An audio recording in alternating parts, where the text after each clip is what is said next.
Hey, this is Julie Beeling, and I'm going to be sharing tonight a presentation on the Marxist agenda, taking over our schools and how to stop it.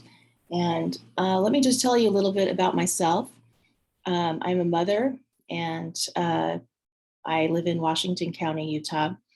And I lived in Russia in the late 90s as a missionary, and then I came back from Russia and attended graduate school at Florida State, and I studied Russian language and literature and Russian and East European studies. And during that time, I had the opportunity to study Soviet history in depth, and it was quite a shocker. I had my major professor had been a Soviet dissident who, and we learned a lot about really the horrors of communism.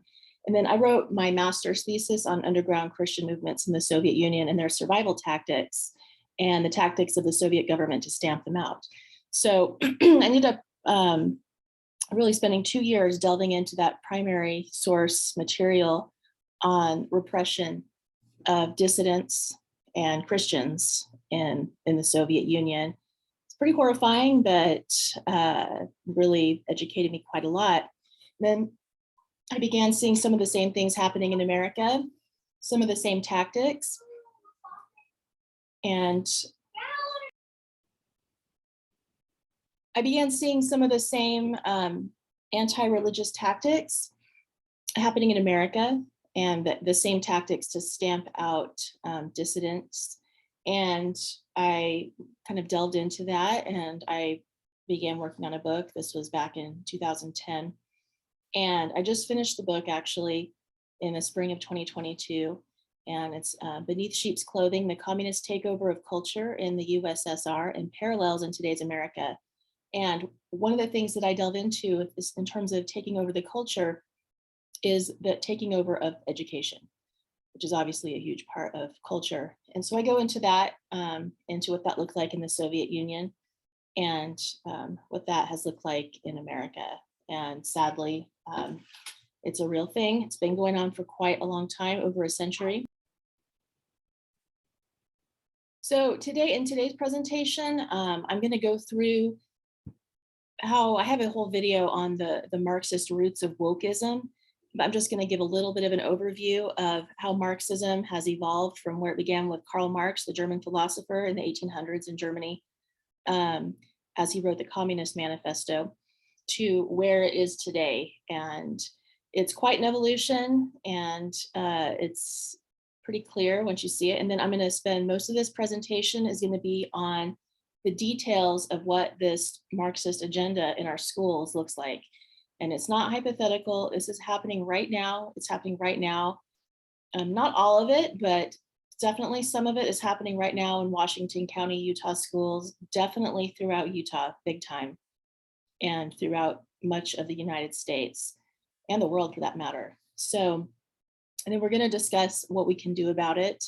I believe we have a window of time right now where we can take action, and we have an opportunity to really make a difference in stopping this agenda, but we don't really have any time to waste. So, and this is going to require us to do some things that we maybe never thought we would do before. I never thought I would be doing this. So, but here I am. So, okay, so let's go through.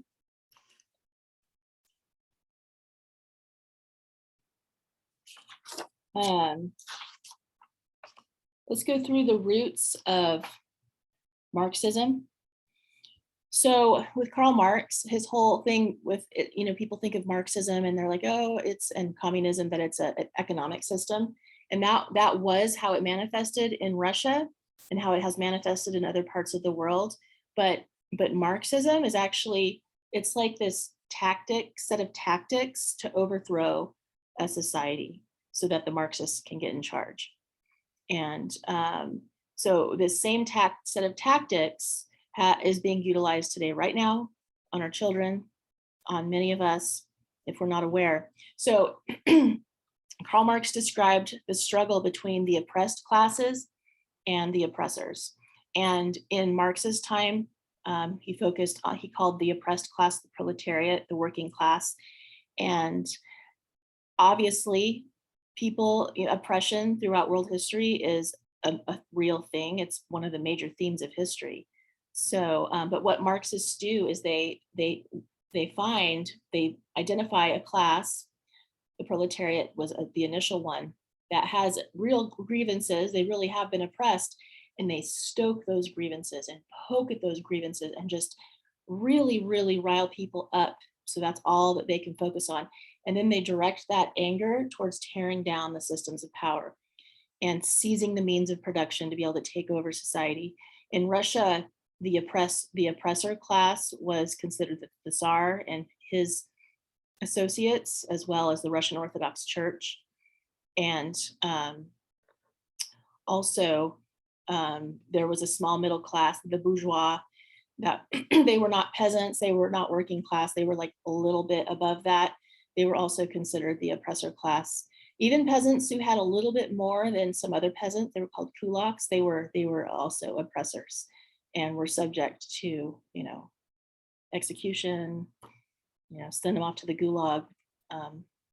So one thing we have to be clear about with communism, it's not something that we're taught. We're all taught about the horrors of the Holocaust, as well we should be, but we're not taught about the horrors of communism. And I will tell you, there are three major fruits of communism. Communism promises to set up a utopian, a socialist paradise where the previously oppressed class is going to enjoy bread and land, and no one will be left behind. Everyone gets to have all the abundance of the earth. And it's just this wonderful thing. But in reality, what communism brings is enslavement, impoverishment, and death. And in the Soviet experiment alone, hi Laura, I already started, and I'm just gonna keep on continuing with my presentation, but glad to have you on here. Where did I leave off? So in the instance of the Soviet Union, the death toll is estimated at about 61 million of their own citizens that were put to death in an untimely manner, whether due to execution, sending them off to the gulag where they died of starvation or died of exposure to the elements. The gulag, again, is not again, I didn't mention what it is. It's a system of labor camps, prison camps throughout the Soviet Union, a lot of them in Siberia. People were forced to labor. Go ahead and mute yourself, Laura, if you can. Thank you.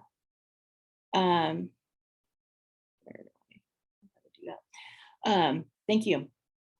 So again, sent off to the gulag, dying of exposure, of lack of medical treatment, and then all of the famines that occurred because of mismanagement of resources. And everywhere communism has been established, there's a similar pattern. We have mass execution of dissidents or anyone who may someday become a dissident. People sent off to different prisons, dying under horrible conditions, torturing of people, and lots of starvation. China, the death toll in the 20th century was somewhere around 80 million, and many other communist regimes. So communism is the most deadly system of government that we have ever seen in the world. And it's something that it's been a very deliberate thing that we have not learned about it. So one of the statistics that I learned when I was researching and writing my book, and I include it in the book, by 1985, 1/3 of the world's population was living under a Marxist-Leninist communist regime. And that's a staggering number. And but then we had the collapse of the Soviet Union. Just a few years after that, it was a little bit of, I think, it gave kind of a false hope that communism was going by the wayside. But in China, communism kind of mutated into this communist fascist combination, where they don't have a command economy like they did in the Soviet Union. They have big business, but the government is very much at the helm of the big business. And the people are still under a control grid, a very, very strict control grid. Even though some of them might have higher standards of living, there is a middle class in China, whereas in the Soviet Union, there was not that much of a middle class. So, but once again, communism, it promises that it's gonna be a savior for the oppressed, but in reality, it brings more misery, more impoverishment, more enslavement, and more death. And it just puts new people in charge at the helm. So, so we had Marxism in the Soviet Union, and then there were Marxist thought leaders in Europe that were they were seeing that communism was not spreading throughout the world organically as it was supposed to, as Karl Marx had proposed that it would happen. And so they began looking at what some of the weaknesses were of Marxism, and they adapted it and they created cultural Marxism. And cultural Marxism was designed to be able to infiltrate the West, including America, with communism. And so what it did is they decided that they needed to seize the cultural means of production and infiltrate the cultural means of production, education, churches, the family, the legal system, and also media entertainment. And so beginning in the 1920s, this type of infiltration became rampant throughout the West, of literal Marxists infiltrating all of these institutions very widely, very much so, including in America. Then we move forward a little bit further and we get the neo-Marxists. And the neo-Marxists, they developed something called critical theory. And with critical theory, it was kind of rebranding the whole oppressed versus oppressor. And out of critical theory sprang critical race theory. We now have critical queer theory, gender theory, and there's more. Basically what it is just finding an oppressed class or a class of people that can be believed to be oppressed in some way. And usually they are, there's usually some truth to that. And then to go after their oppressor. With critical race theory, the oppressed class is people of color. The oppressor is, some say white people, but some say whiteness is the oppressor, and white supremacy. And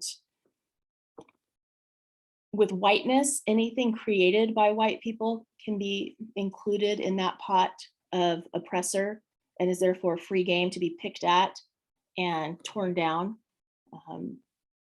That includes the Constitution. It includes statues of the founding fathers. It includes our Western civilization because it was created by white people. With critical queer theory, which is more recent, the oppressed class is people, so anywhere on the queer spectrum, gay, lesbian, trans, that whole spectrum, which of course they have been oppressed and persecuted in some ways in society. And then the oppressor with critical queer theory is actually a heteronormative society. So the thing that they're seeking to tear down within the frame of critical queer theory is a society where it's normal for men to be attracted to women and women to be attracted to men.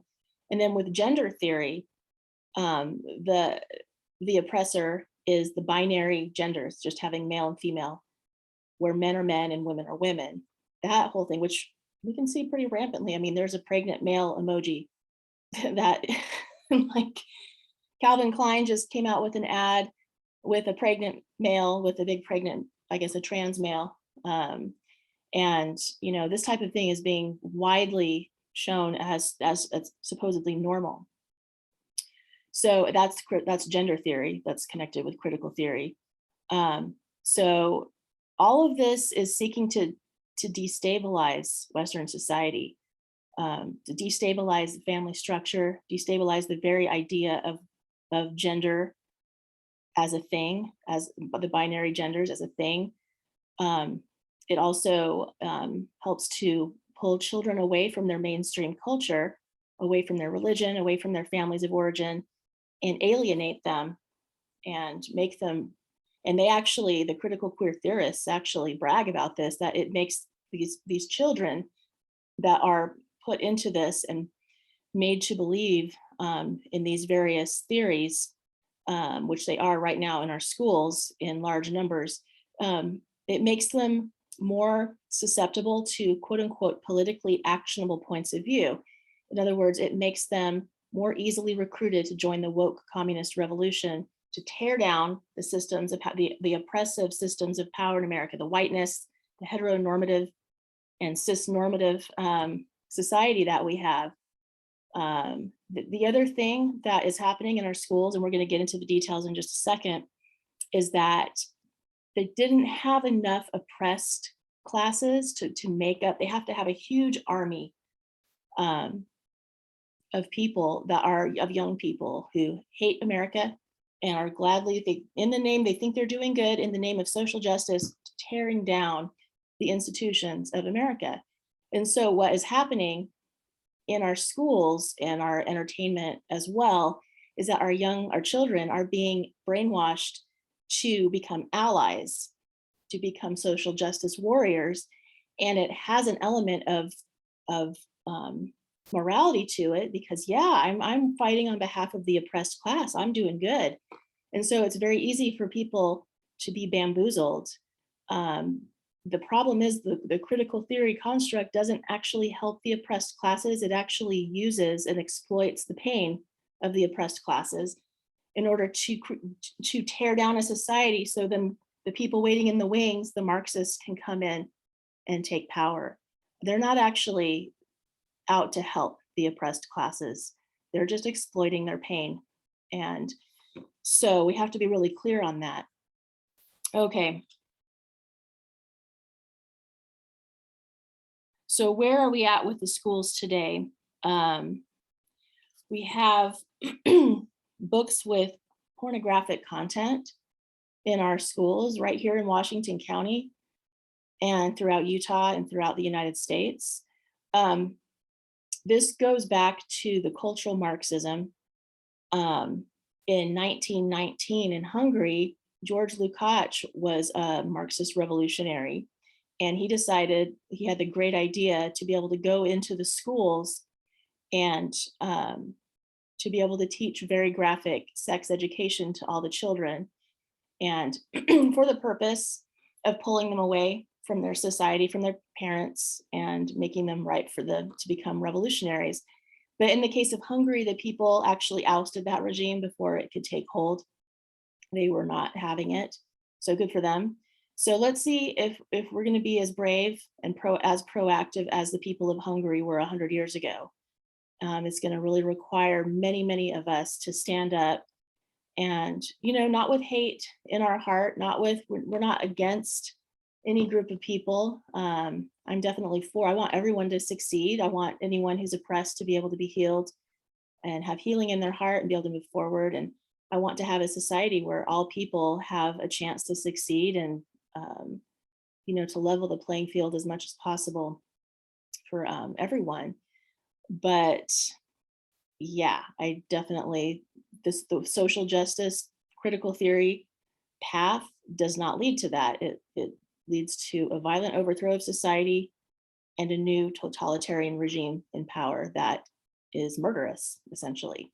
That's what has happened every time there's been a communist revolution in every other part of the world. So that's what we should expect with this, if this one is allowed to succeed. So the hypersexualization of children is a part of cultural Marxism. It's a part of infiltrating the family. It's also a part of the critical queer theory. So I'm going to show you guys, I'm going to share my screen. And we're going to look at some stuff here.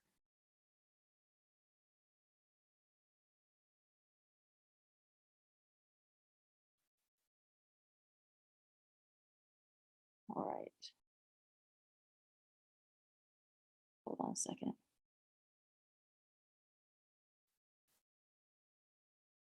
Okay, there we go. Okay. So we're going to, let's see here.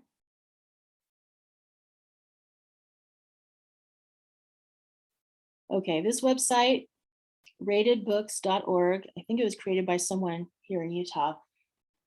And this website has rated different books in the same way that movies are rated. You'd be surprised if you haven't been attending school board meetings and like I recently began to, and really seeing what's going on. It's shocking.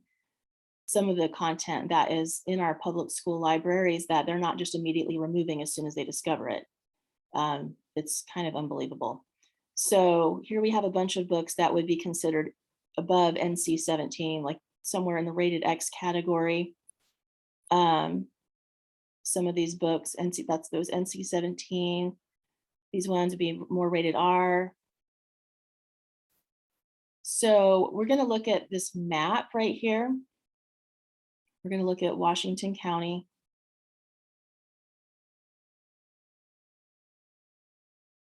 And we have a bunch of schools. We're going to look at Pineview High School. So here are the books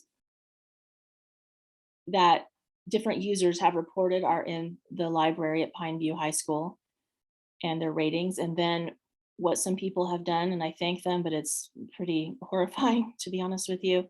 They've gone through and they're showing in these documents what some of the content is. And I'm not going to read it out loud. I'm just going to hold it on the screen for a minute. This one has extremely sexually explicit scenes that involve minors, as well as a bunch of profanity. This is for adults only. This video is not for children to be viewing, by the way. So here we have page numbers and we have some excerpts. I'm just going to leave this here. I'm not going to read this.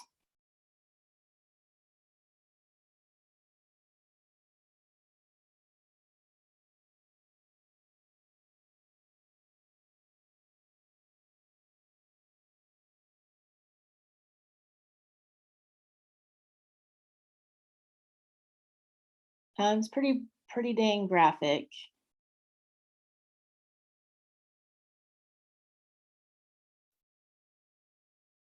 So there's that book.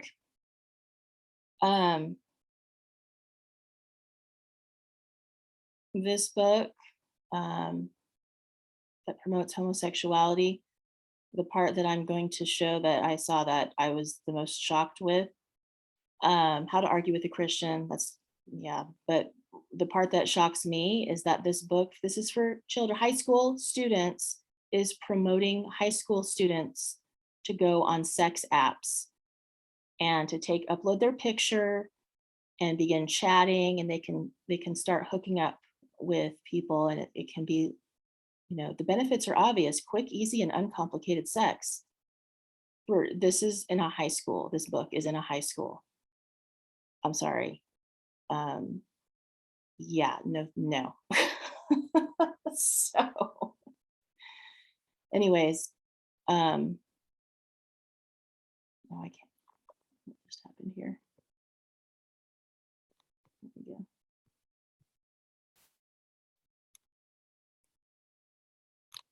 There's more on there, and you can look and see what schools. There's a couple of schools in Hurricane and all throughout Utah. So again, that's ratedbooks.org. So myself and a whole group of other people have been attending school board meetings here in Washington County to demand the immediate removal of this explicit, obscene, and pornographic content from the schools. And for some reason, our school board here in Washington County, they all agree that this content is not appropriate, but they're not willing to just remove the books. The ACLU has threatened to sue the school district. And for some reason, the school district feels that they have this policy that they're going to be voting on next week at the May 23rd, I think, May 23rd, 24th. And it creates this whole board where parents have to be on this board to review books. And it's this whole process to be able to get books removed. Some of this has been happening up in northern Utah. And even going through these reviews, there have been some books with pornographic and obscene content that have not been removed after they've gone through that process. So then there are other people, including one of our state representatives, who is very adamant that the law already is, it's illegal to expose children to content like this. And so the law is already on the side of the school boards. So what we need to do as parents is we need to get in touch with our Washington County School Board or wherever you're from. If you're in Utah, and you can look on here and see which kind of books are in which schools. Not that it's complete by any means. You can call your children's school librarian for the remaining time of school there is left and ask about the list of books on here to find out if they're there. A friend of mine did that here where I live in Washington County, and she said that she called several schools throughout the county. The librarians were shocked when they discovered that they did have many of those books. They had no idea, and they were shocked. We need to go to our school principals. We're going to talk about this at the end, and give them this information so they can make informed choices. Do they want the kids in their schools to be exposed to this type of content? I would certainly hope not. So again, this is part of the agenda that is connected with Marxism to hypersexualize our children. Along that vein, we're going to talk about something that I don't think we have going on in Utah, but if we don't have serious pushback, this is where things are headed. It's with comprehensive sex education.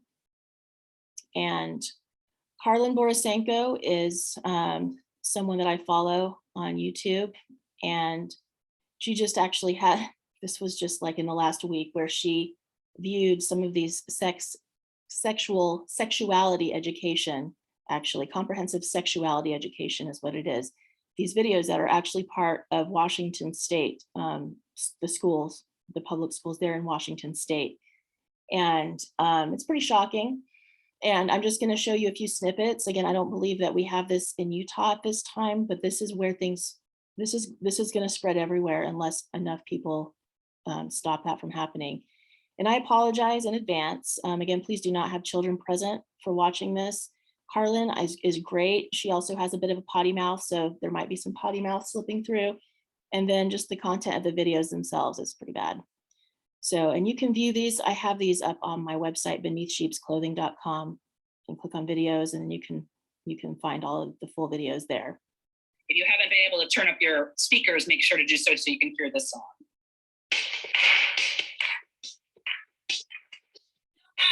Your body each have a side. I'll tell you in a while exactly what I like.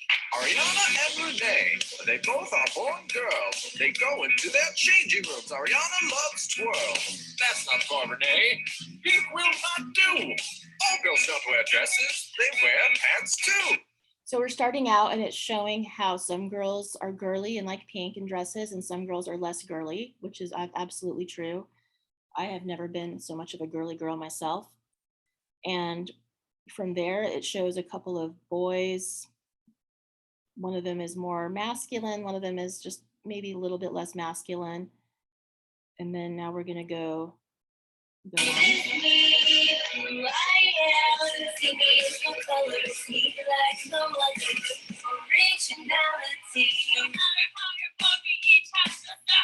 I'll tell you in a while exactly what I like.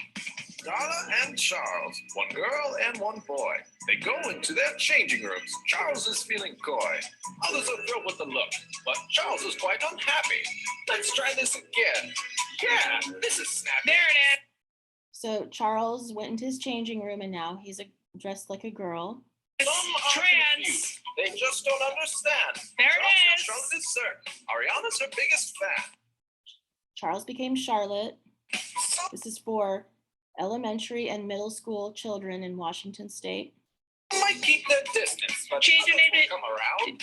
Come on over. Did you guys notice that Charles's name changed to Charlotte? Right either. Why can't she decide? Sometimes it takes time. Only she can So this is find Darla. her stride. Darla presents an outfit. The new name is Darren. Now everything Darla is Darren now. And then the part that really gets me is it shows how Charlotte and Darren post their new looks on social media, and they get a whole bunch of likes. So it's like super popular to become trans.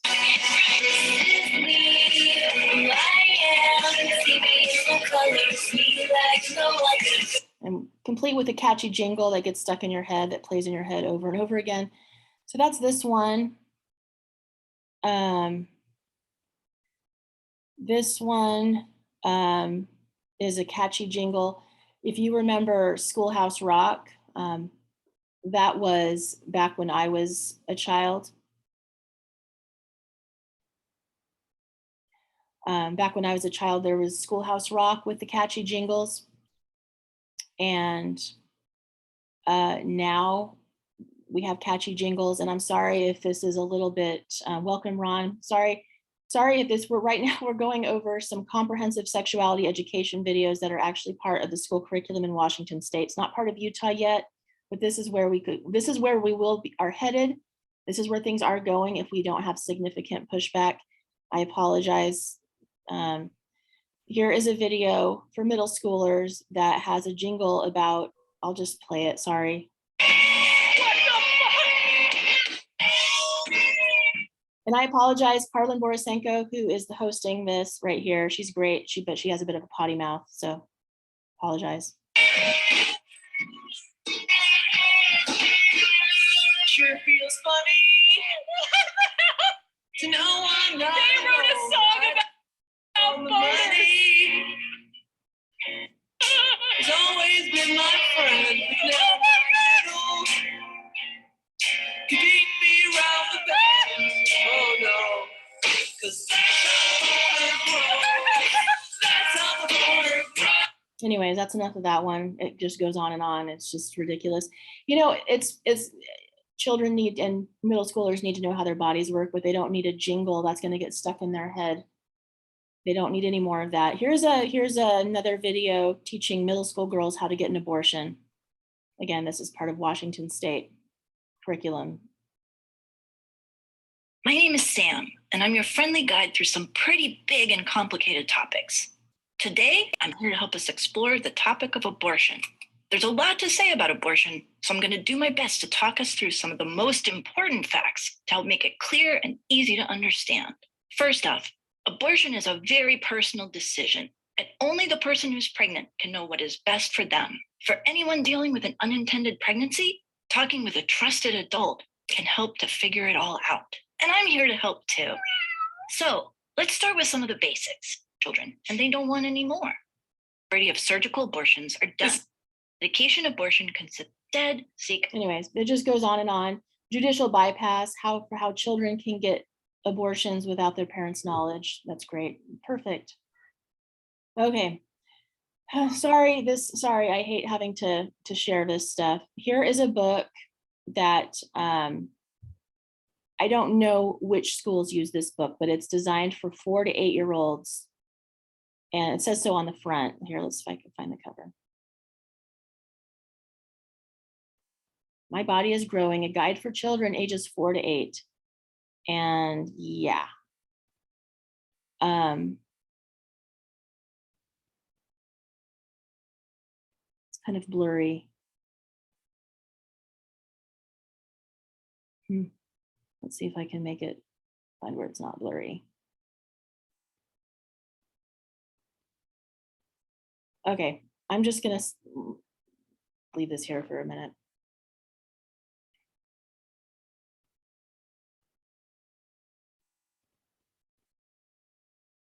So sorry. You can watch these videos on there. I have them linked on my website beneath sheep's clothing. The last one I'll share, this one is actually took place in Canada. And in case you're wondering why I'm not admitting these 2 people, I don't know who they are. And yesterday I had 2 people when I did this training who were wreckers. They came to try to wreck the whole thing. And they were actually, one of them got a hold of the whiteboard and drew some obscene pictures when I was screen sharing. Anyways, I'm a little bit paranoid now. Anyways, last part of the comprehensive sexuality education. This one was in Canada. It was actually not part of the schools, but a teacher decided to go ahead and teach it. Body Smart right from the start. This was taught for like 4-year-olds. So it was pre-K. And the homework assignment, I'll just let you read the homework assignment.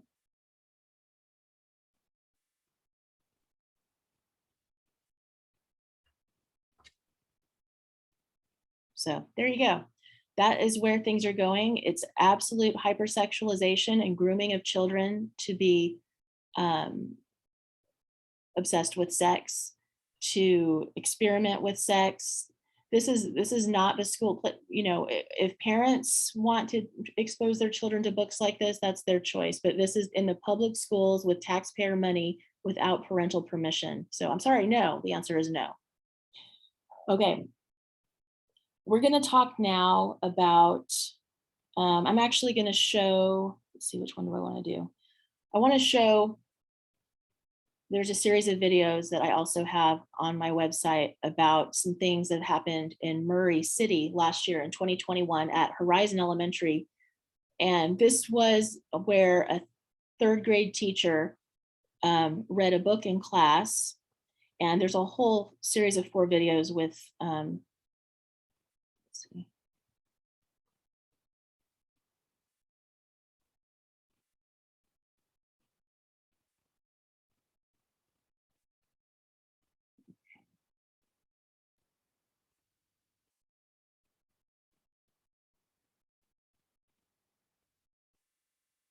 The teacher read a book called, let's see,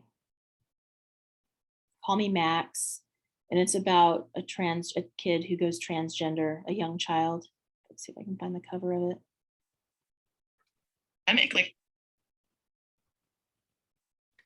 Oh, I thought I had this up already. At the right spot. They have an equity leadership team that helped put these books in the school. The teacher read the book, Call Me Max, and then engaged in a conversation with the third graders about how if they're girls and they decide they want to become a boy, they can take medicine that will help them to grow a beard when they grow up. And how if they're a boy, but they don't want a beard, they don't want to be boys anymore, they can take medicine and they won't ever grow a beard. And so the kids all went home from school telling their parents about what they learned at school. And some of the parents were outraged. And then those parents were portrayed in the media and by the educators at the school as homophobes for objecting to this being taught to their third graders without their permission. And it just goes on from there. So there's more about pornographic books in the school library. You can watch this whole thing. One of the women whose kids was in that classroom is now running for school board in Murray City. Good for her. But this agenda is happening. It is taking place even in Washington County. As far as the critical queer theory, there was a 6th grade choir teacher at, I believe it was Snow Canyon or Lava Ridge, somewhere over in the Santa Clara area, a choir teacher who showed a video to her students of 2 little boys, a cartoon, falling in love. And, they're little, like prepubescent or barely pubescent. And this was shown to 6th graders. The teacher got reprimanded, but there are individual teachers sprinkled throughout that are just going to do what they're going to do and see if they can get away with it. When we've seen quite a lot of that in Utah. We don't necessarily have, well, at this Horizon Elementary, it does seem that the principal is fully on board with the woke agenda. So there's that. Okay, next, let's talk about sinister SEL, social and emotional learning. And this is one of the ways in which the Marxist critical race theory, critical queer theory, gender theory is injected into children through this. SEL stands for social and emotional learning. And what we have now, it's called transformative social and emotional learning. You go to their websites and they use, anytime you see the words equity, diversity, and inclusion, or diversity, equity, and inclusion, those words sound good, but those are actually Marxist buzzwords. Equity, meaning equal outcome, meaning it's not okay for some people to achieve more than others. They can't just level the playing field so that everyone has a chance. They have to literally try to create equal outcomes. And if that means that the smart kids get ignored and left by the wayside, so be it. That's definitely part of equity in the schools. And all of the school education stuff I've seen, including the different companies and the different things that that Utah is collaborating with, the different nonprofit organizations. They are all about diversity, equity, and inclusion, including Second Step, this social and emotional learning curriculum that happens to be at my son's school here in Washington County and throughout much of Utah. Now, I will say that the social and emotional learning Second Step starts out really mild for the younger grades, and it teaches a lot of good stuff. And so that's why it has been put in the schools. It teaches, it's these videos teaching, you know, how to share toys and how to deal with, you know, different conflicts with other kids. And, you know, there are some positive things that are taught, but all along it is planting seeds and grooming the kids to accept the critical consciousness, critical race theory, critical queer theory that comes. And it does it under the guise of anti-bullying. There's quite a lot of that.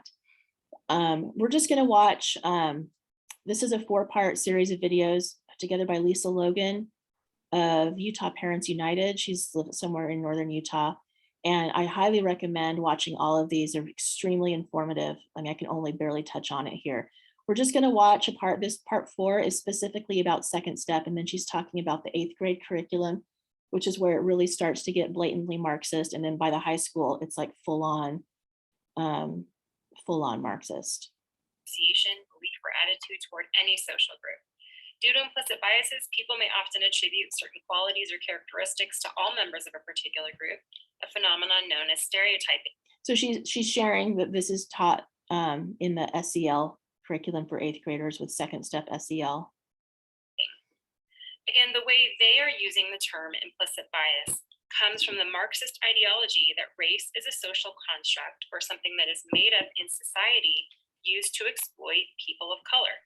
Critical race theorists hold that racism is inherent and exists in all the institutions and systems of the United States. They believe those institutions and systems function to create and maintain social, economic, and political inequalities between whites and non-whites, especially African Americans. And if you're a white person, because you exist and thrive within this racist institutional or structural framework, then they believe you naturally want to keep the status quo to sustain your white power and privilege, and are racist or have implicit bias for people of color. In general, race is a primary factor Second Step's program focuses their bullying lessons on.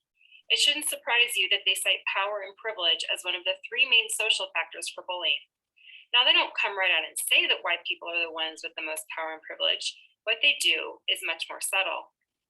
Throughout the cartoons and videos shown in the lessons, they primarily show white people in the role of the aggressor and people of color in the role of the victim to cement the association that it is in fact white people who have the most power and privilege. Second Step's introductory video for their middle school curriculum shows a Black Lives Matter protest. The world is changing, maybe more dramatically than ever. School is different for you than it was for your teachers and parents. You're facing issues other generations didn't have to think about. You see and hear about problems of injustice and suffering that are hard to ignore, especially when they affect you directly. They instruct students to choose a disruption strategy, complete with the cartoon imagery of the raised fist symbolism of Black Lives Matter and Black Power. Lest I remind you that Black Lives Matter is an organization who admitted on their website they wanted to disrupt the nuclear family structure, and who is run by people who admit they are trained Marxists. Besides race, Second Step also focuses heavily on gay and transgender issues when discussing bullying and harassment. Okay, so that's just that snippet of that. So one of the things that I mentioned earlier in this is that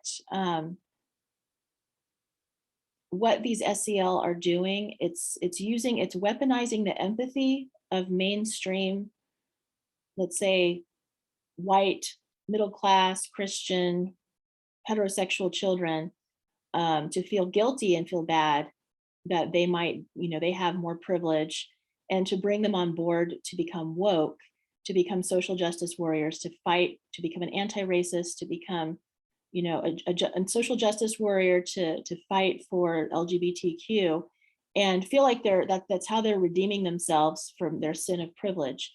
And academic James Lindsay, who I have some of his podcasts also linked on my website, beneathsheepsclothing.com. He's really brought so much of this information to the forefront with his deep dive into the academic literature of these Marxist scholars. But he calls SEL, especially transformative SEL, which second step is, he calls it cult grooming in the classroom. It uses the same strategy of inducing vulnerability in people and making them feel bad about something, and then providing the way out. And the way out is to become woke, become a social justice warrior, to become part of this. I like to use the image of putting on your critical consciousness goggles, where everything you see everywhere is all about oppressed versus oppressor. And you are going to fight for the oppressed. Even if you tear down America, tear down all the systems and institutions, you're going to fight for the oppressed. And you're going to feel good about it. This is exactly what was done in China with the Red Guard, where the Marxists went into the schools and brainwashed the young people. And even to the point where they were willing to turn in their own family members. They were willing to, use their fists on the ground to oppress the dissidents, those who did not go along with the new regime. And this is what is being done right now, is they're working to recruit as many, not just of the oppressed class, but as many mainstream privileged kids as possible to join this woke communist revolution. And we see kind of the forerunner of what this could be like with the group Antifa, or the movement, I should say, Antifa, where they're willing to use very willing, like very happy to use violent tactics, beating people over the head with bike locks, conservatives in particular, and to terrorize on the streets, to sow mass confusion and chaos, and to be the fists on the ground to intimidate conservatives and people who are not going along with the woke revolution. So, and we're letting this happen, it starts out, I looked at the second grade curriculum for second step. There was nothing in it that I saw that was questionable, but it starts grooming the kids little by little. So by the time they're in 8th grade, we're going into full on social justice warriors in training.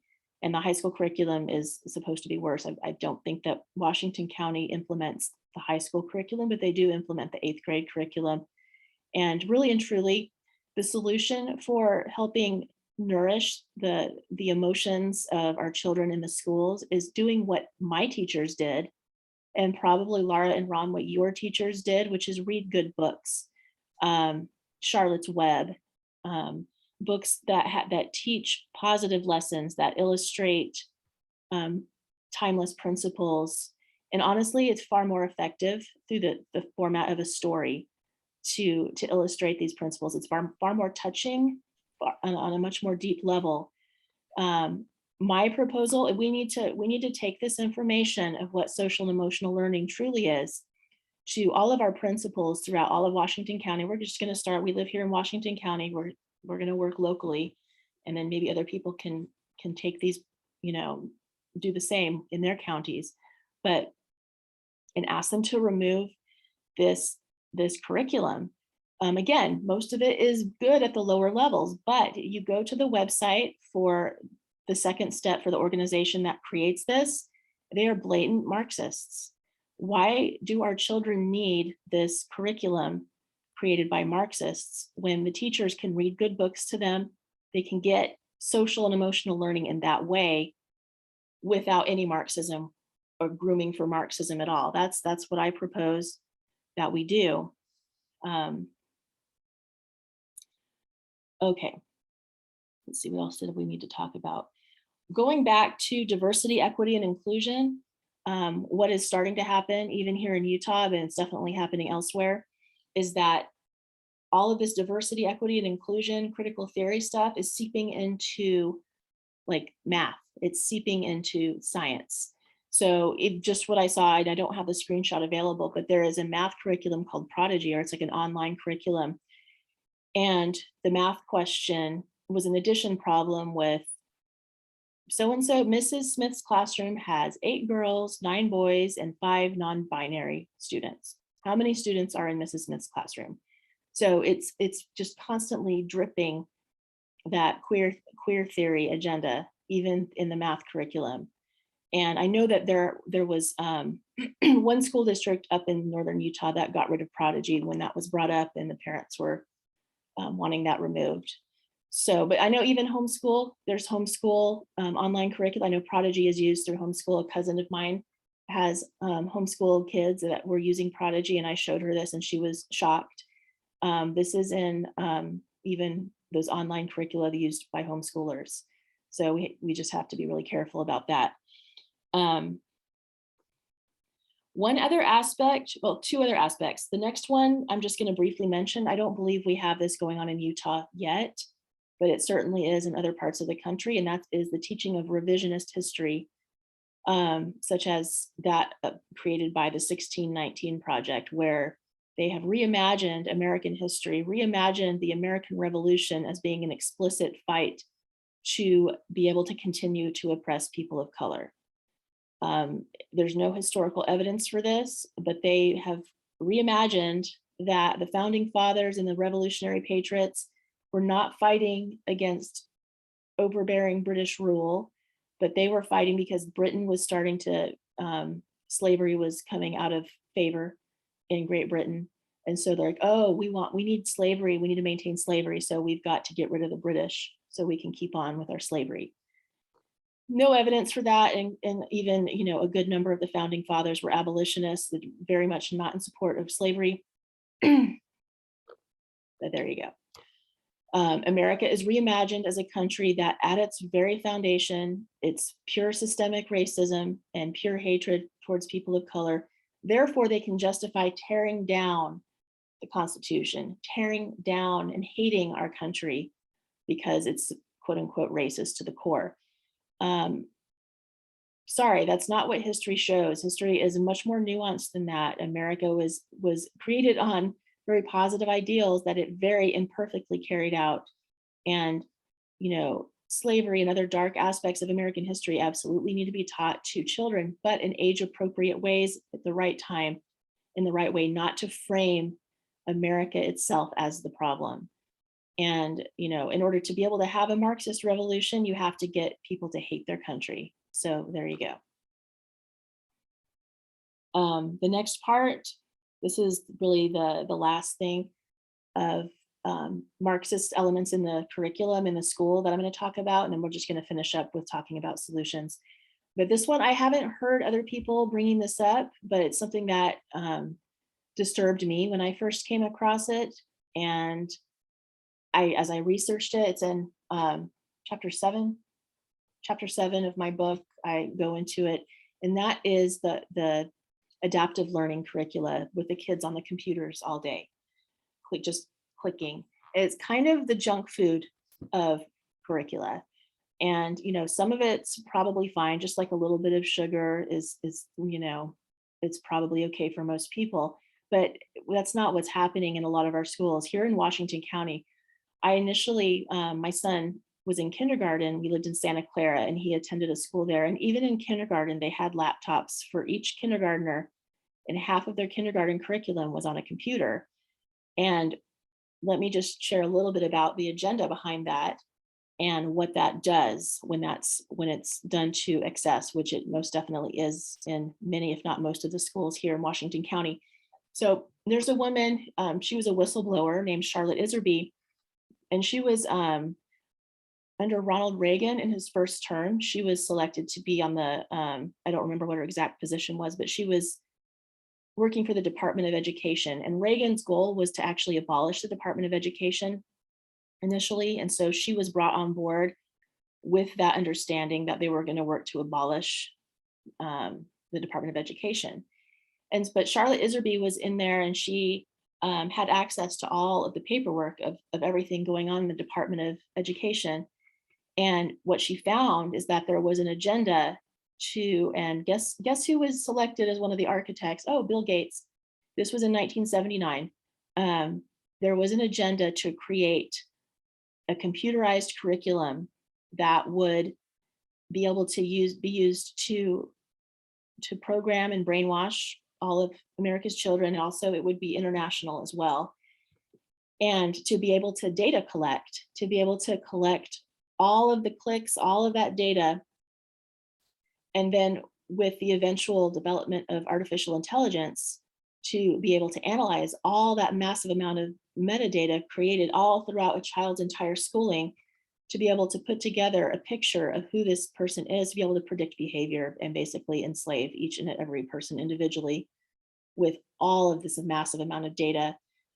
And the other thing, again, going back to the brainwashing, what these online curricula do, if this is like the primary way of learning, when we're sitting and watching a video, now if we're adults and if we have trained ourselves to think critically, it can be a little bit different. But by default, sitting in front of a screen and viewing a video of some kind actually it puts us in our right brain, which is processes with emotion, and does not, especially in younger children, does not have any filter, and everything is just received without any questioning, particularly in younger children. And furthermore, whereas reading books actually does the opposite, it activates the left brain, it activates all kinds of thought processes, of higher thought processes. What do we know about excessive screen time for kids? And I have to apologize. I have my son on a screen right now, so I can do this call. So, I know how hard it is. But excessive screen time has actually been shown to create thinner frontal cortexes in children, and also to reduce their language abilities. It impairs brain development. And if we're sending kids to school and having them sit on a computer for half or more of their day, they're getting all this video curriculum. The teachers are no longer teaching, they're just setting the kids in front of the computers, and the kids are clicking. Then the kids are getting little dopamine hits when they get the right answer. Again, some of that is probably fine, but it is the junk food of curriculum. To have this be the main or one of the main ways that we're educating our children, it is massively dumbing them down. It is massively subjugating them to the agendas of those, whoever it is that put these curricula together, Bill Gates and the likes of Bill Gates. So I am very much against having this be a major part of our education. We need to go back to teachers teaching lessons with kids reading books and writing by hand. They have shown that writing by hand activates much more of the brain than typing and clicking. And it actually makes us smarter. And my son attended 2 weeks at an elementary school here in Hurricane, where it was all adaptive learning. And then I was able to get him into a different school. But during that 2 weeks, he didn't bring home one piece of schoolwork where he had been writing anything. And this is first grade. First graders should be practicing their writing quite a lot. And the school that he's at now is different, thank goodness. But this is a real problem, and we need to take this information to our teachers, our principals, and ask and demand that we need to go back to the old school methods of teaching and actually educating instead of this brainwashing and conditioning. So let me make sure I said everything that I wanted to say. So where this is going, if we don't take action, I've already shown it's the woke communist revolution. It's children that are brainwashed, that believe they're doing good and being social justice warriors and tearing down America. And perhaps some number of them will be violent in those efforts and feel like they're doing the right thing in the process. We need to go to our school boards. We need to go to our principals, and who the vast majority of them here in Washington County, I have no doubt, are very well intended and really want the best for students, but they're in this system that is just, it's like a trap. We need to demand the removal of the pornographic books from the library. We need to get rid of the SEL curriculum and return to teachers reading good books. The curriculum is developed by Marxists with very specific agendas to turn our children woke. And we need to ask for that. We need to demand the drastic reduction of adaptive learning curricula and all the data collection on the children. We need to reduce the collection of data to just the very basics and not have it connected to individual IDs. With all the data that they're amassing on each individual student, sorry, there's very sinister plots behind that. And we need to not be sharing or collecting that kind of data on our students here in Washington County. So what I propose, and I have all these videos that I've shown to you guys, I actually just put them up last night. Let's see if I can move this. It's not letting me move it. Anyways, if you click on videos up here, it will, you'll be able to see those videos. But I also, the thing about communism is, again, we have not been educated for a very specific reason about what communism is and what it does. And that's one of the things that this book that I wrote is very much, it's a rude awakening. And even for people, even if we have studied what communism does, it's still, I promise you, if you read it, you're going to learn a lot more. And looking at this agenda taking place in America. So I would like to be able to get a copy of my book to each principal. I was able to give a copy to each member of the Washington County School Board about a week ago, and thankfully I received donations to pay for most of those books. I would like to get a copy of my book to every principal before the school year is over. I really feel, and I'm talking with some other people, that we have to act now. We can't wait. And we need to have this information to our principals now before the school year is over, so they have the summer to look over the information. And then we need to follow up with them. And we need to ask them, what are we going to do? What are you going to do about this? What can we do? Let's do it.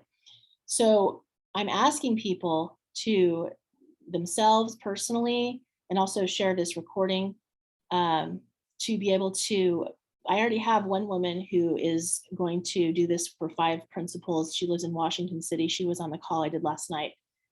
And I I can do a few of the schools in Hurricane, excuse me, but I'm asking for people.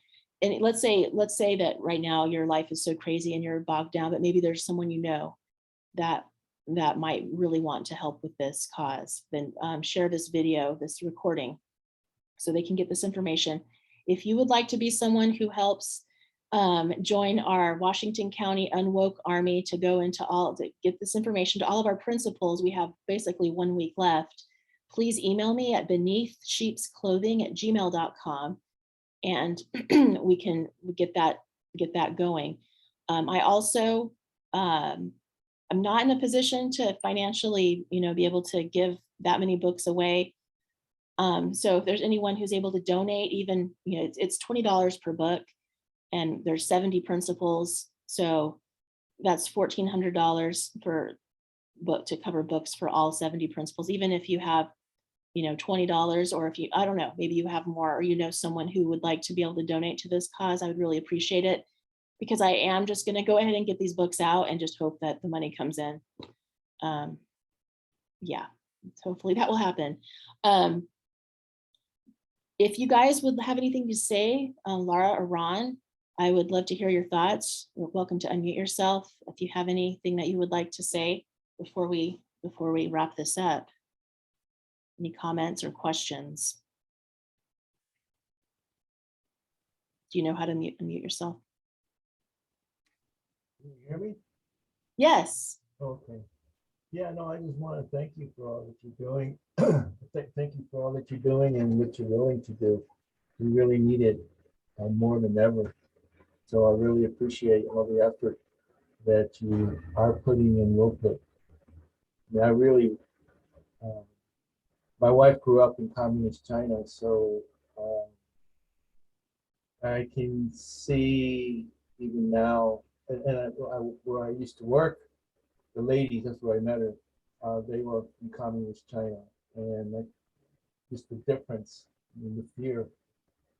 So when I grew up, we just took it for granted that we were going to have all these freedoms and liberties.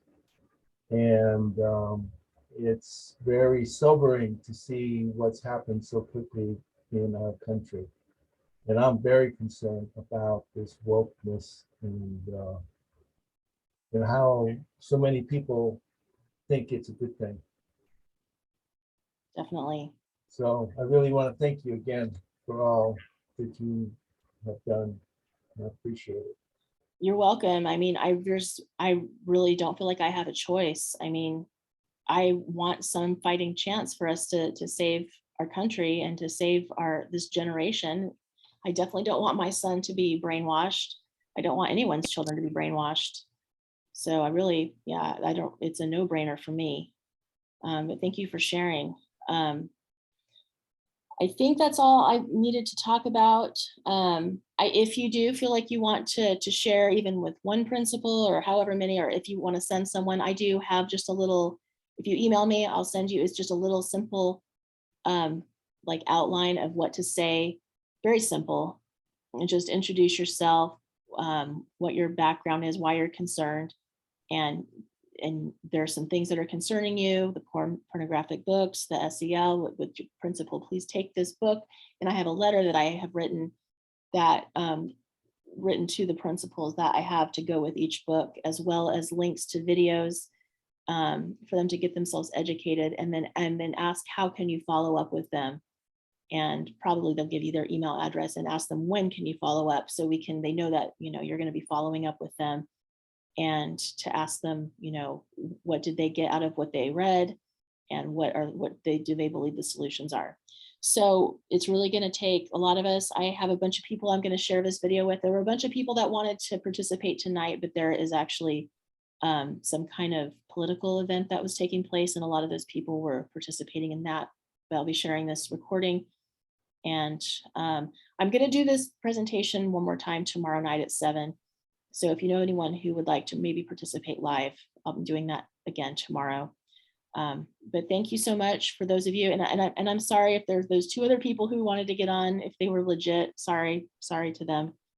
I'm just a little paranoid after yesterday. I had people join late that turned out to be Marxist wreckers trying to mess up and deface my presentation.